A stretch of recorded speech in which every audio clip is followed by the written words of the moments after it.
Welcome to Strategy Execution Unlocked and the third episode in our OGs of Strategy Execution series. In this series, we'll meet with the pioneers who've helped shape the strategy execution space. Guests will include industry analysts, authors, founders of management consultancies and software companies, and industry practitioners. Today, I'm excited to welcome Joe Larscheid to the show. Joe is currently a board member and the founder of OnePlan, and over the years has established other companies providing project, program, and portfolio management software solutions and consulting services. Joe, thanks for joining me today. Thanks, Ben. Honored to be here.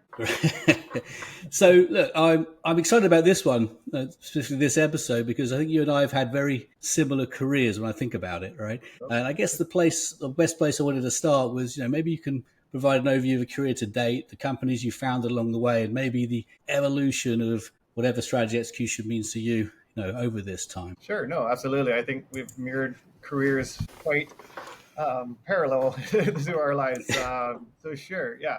I was just thinking about this the other day. I've actually spent a little more over than half of my lifetime in the project portfolio and work management space.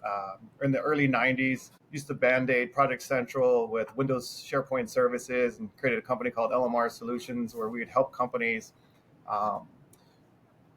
tie the project execution of Microsoft project to SharePoint to be able to get project portfolio management. Over time, Microsoft acquired Enterprise Project and your guys' product called UMT Portfolio Server. As a company, we would implement your technology that you guys had with Project Server, and we're supporting customers for many years there. And in 2009, we decided that we thought there might be a better way to get these products deployed quicker and cheaper for customers. And so we built our own product called EPM Live, and it was one of the first kind of movement toward the SaaS platform, and we were hosting this for customers at the time. And so we had a great experience of building out that product, which was essentially was almost acquired by Microsoft. And going through that process with Microsoft, they constantly brought you guys up as an example of the type of acquisition we'd be doing. And there's the UMT Portfolio Server all over again. And fortunately and unfortunately, that deal didn't go all the way through for us, and we held out and connected with a private equity company and formed Upland Software, where we went public on NASDAQ in 2023. And so that was a great experience there as well. But the world has been changing. It's interesting on that, right? Because about 2009 timeframe when you founded EPM Live, right? You were kind of on the bleeding edge, right? Just as, at that stage, we were kind of implementing kind of monolithic PPM solutions, right? One PPM solution across an organization. So if you're using Primavera on the business and construction, then you probably found you'd use it in IT as well. And then, then came the advent of the web, the cloud to a degree, and we started to see best of breed solutions being used. I think you were one of the first companies to kind of embrace that, right? That's right. I think that was one of the interests that Microsoft had in acquiring EPM Live, was helping Microsoft also get themselves to the cloud. So this is before Office 365 and any of the online services that Microsoft was offering today, like how they offer today. And so they were looking at EPM Live as a potential way to move Project Server to online. And so that was kind of part of their interest in EPM Live. So yeah, part of that vision is to make it more accessible for organizations, big and small, to be able to get the value with tools like EPM Live could do, or UMT Portfolio Server to provide strategic portfolio management. And so that was kind of our vision there. But at my time when I was with Upland Software, I saw the market actually even changing faster, right? I saw the proliferation of SaaS, right? So more and more work management tools coming to market.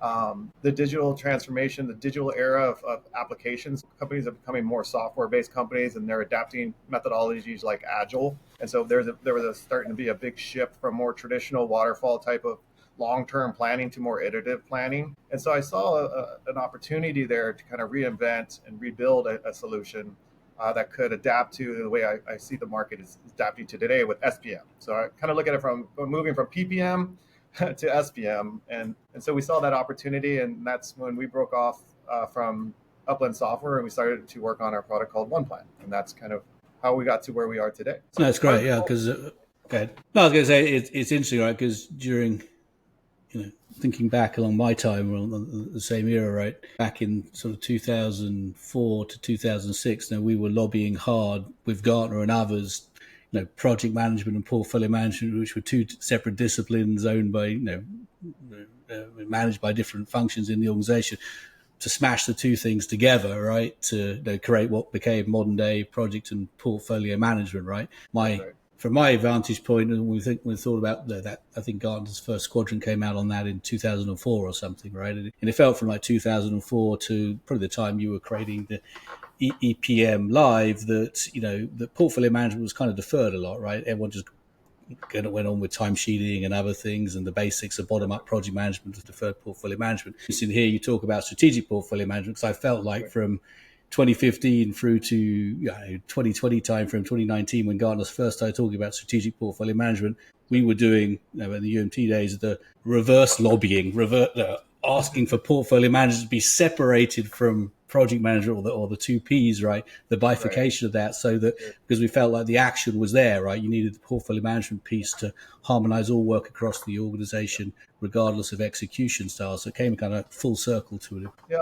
Yeah, no, you're absolutely right. And I think in some sense it could be, segregated and segmented. But I also think with OnePlan, the reason why we called it OnePlan was the idea around bringing all these different frameworks and disciplines and tools all together in one plan.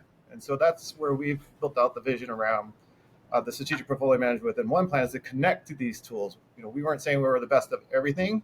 The goal wasn't to go in and build the best work management tool or the best strategic planning tool or even enterprise architectural tool. We connected to them. So the very first product we actually created was called OneConnect, where it was an integration tool to be able to connect all these different products together so that they could share data and workflow to harmonize people that are building strategy to people that are executing the work, and then to be able to have that connected to your outputs, your outcomes of your products, and so forth. And so that was kind of the first basis of OnePlan.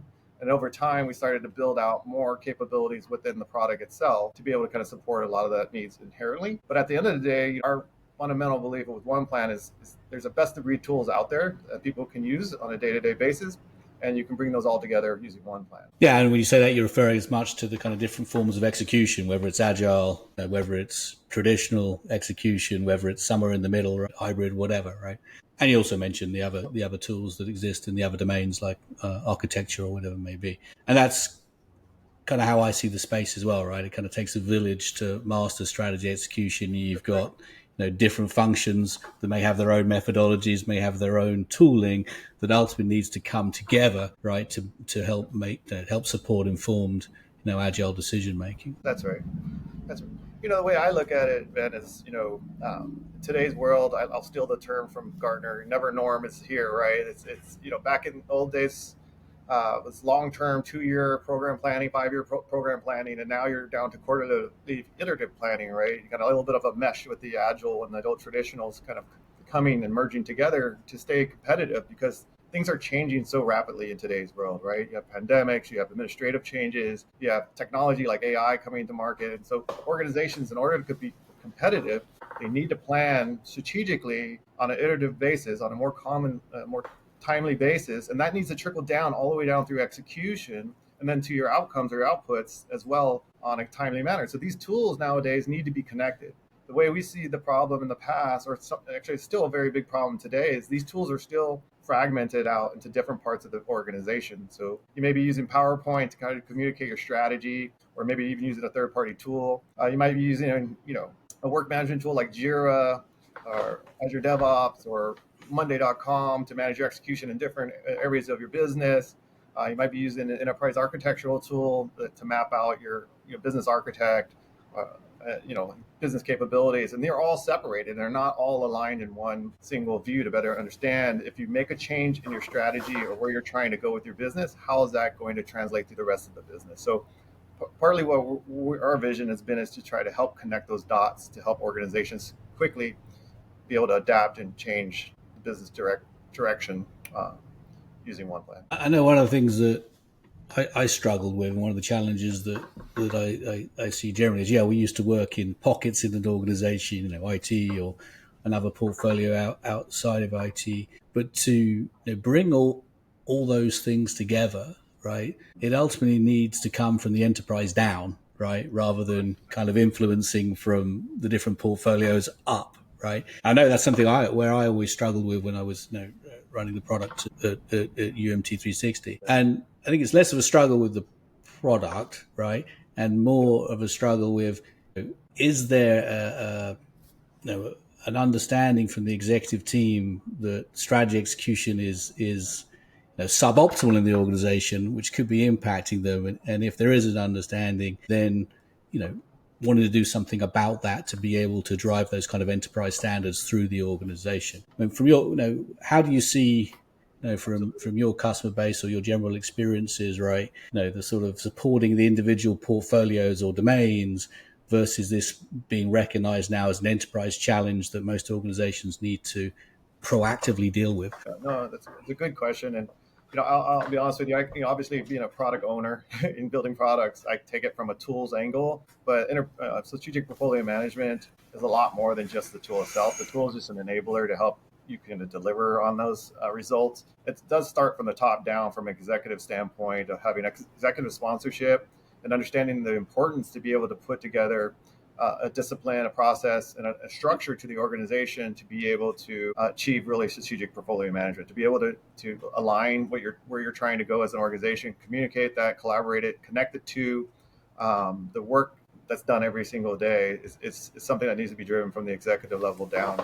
And what we see in organizations that really are successful is, one, is having that executive sponsorship and understanding the importance of strategic portfolio management, but it's also the alignment of the entire organization, right? As you may have seen in the past, and you just talked about, we used to deliver these types of solutions in pockets like IT or maybe just the PMO. But where we're seeing a lot of organizations getting real value out of strategic portfolio management is creating alignment across the entire organization.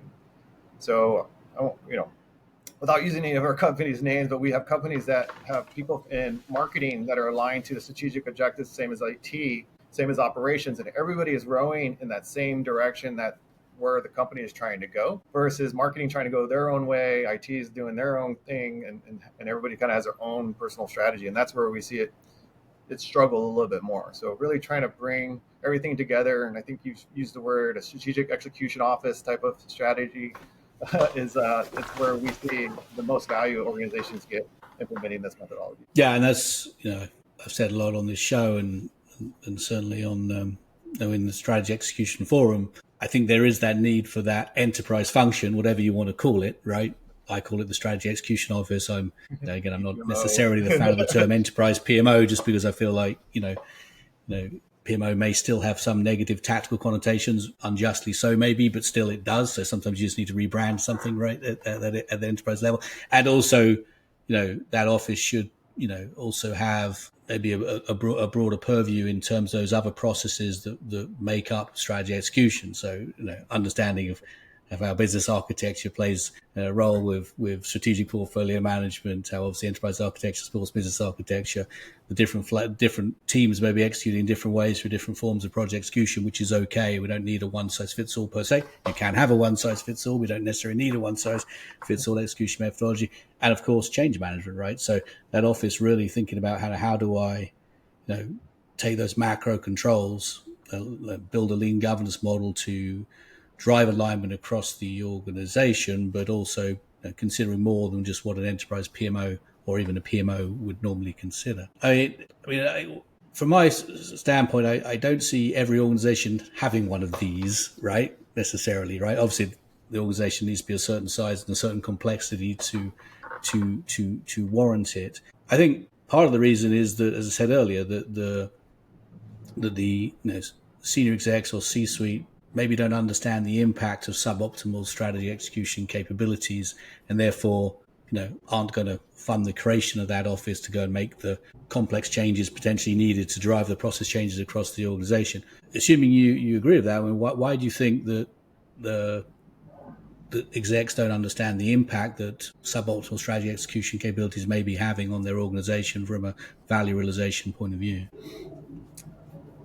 Well, I have to think that maybe they have not seen the pain yet, or not realizing the potential risks that they have on the business moving forward by not implementing something like strategic portfolio management or these processes in place.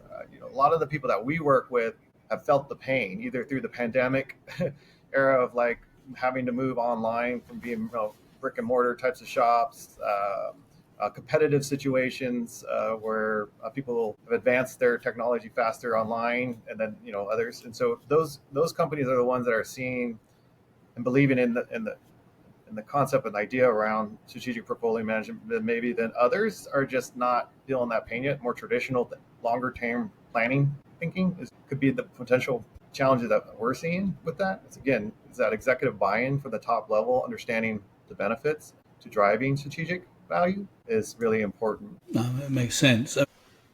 The other part of this, which I think is challenging, right, is the strategy execution requires the alignment of all activity and spend, right? So, you and I definitely, kind of grew up specializing on the project and initiative portfolio, maybe the discretionary spend as it aligned with strategy. But I see, far more complex dealing with the operational activity and spend and how that spend, aligns with the strategy and how you can optimize what I call the operating fabric of your business. So what have you on organize it, capabilities, value streams, processes, right?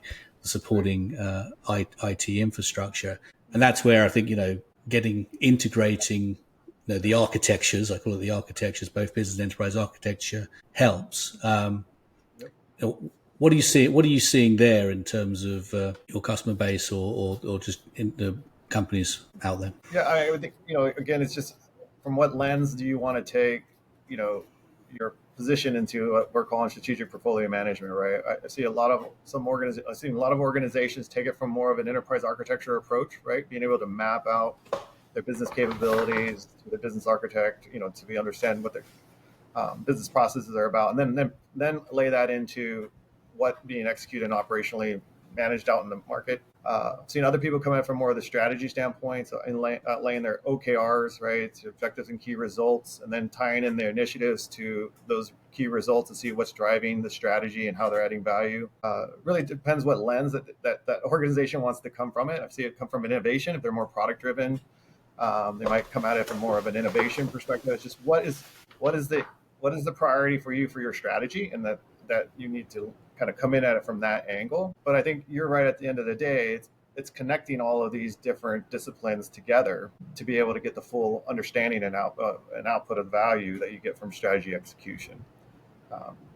What I think the challenge is there is these are segmented in different groups. So you have your enterprise architecture group, you have your PMO group, you have your corporate strategy C-level group, and those groups are commonly not talking to each other in today's world. I mean, sure, they may share a PowerPoint slide on where we're trying to go as a company, and then the PMO will show a portfolio dashboard saying, here's how we're doing on projects, and here, over budget and behind schedule types of reports. And then you have your, nice visual business architectural graphs showing you how everything aligns together in your business architecture, but they're not all connected together, right? And the point really with SPM is to be able to get all that aligned together to see how they all intersect, and to be able to determine things that are not adding value to your business, or things that are adding or that are being put on old technology or old strategies, and so let you really get a true visual on how to realign the business on an ongoing basis, right? This is not a one-time exercise to say, hey, let's do this once a year. This should be done at a minimally like every quarter to just kind of make sure everything's in line. And so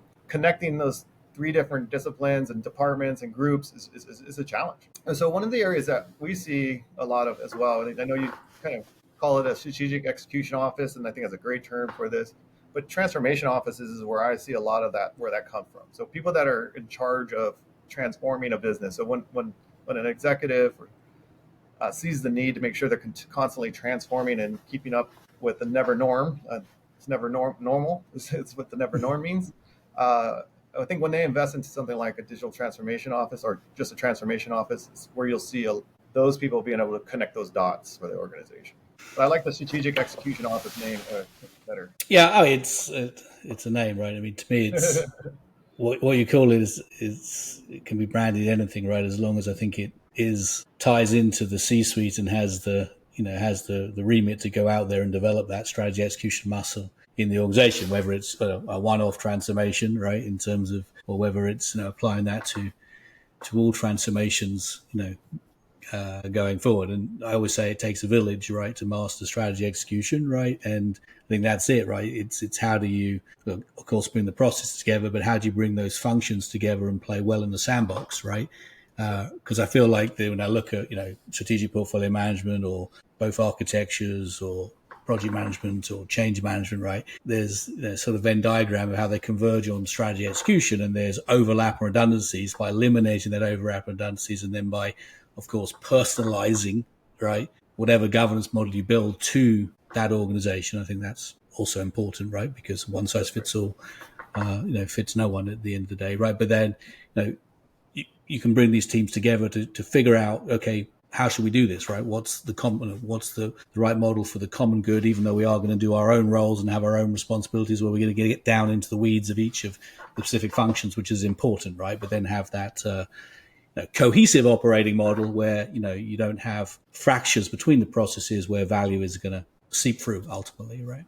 That's right. Yep. Great. Yep.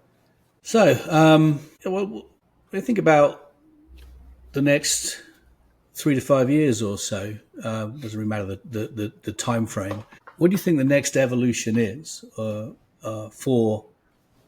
I call it strategy execution. For strategic portfolio management, it doesn't necessarily matter. Yeah, sure. Yeah, I mean, it's a good question, and we're actually quite excited about the future. I mean, in two parts. One, I think strategic execution or strategic portfolio management. I think it's still fairly new in the market. I think it's something that we again see as an opportunity for organizations to improve and be competitive, right? And I think more organizations need to take on strategy execution to be more, to be able to be competitive and to survive in today's never norm world. So I think there's a lot of opportunity for organizations to adapt strategy execution. I think I'm really excited about that.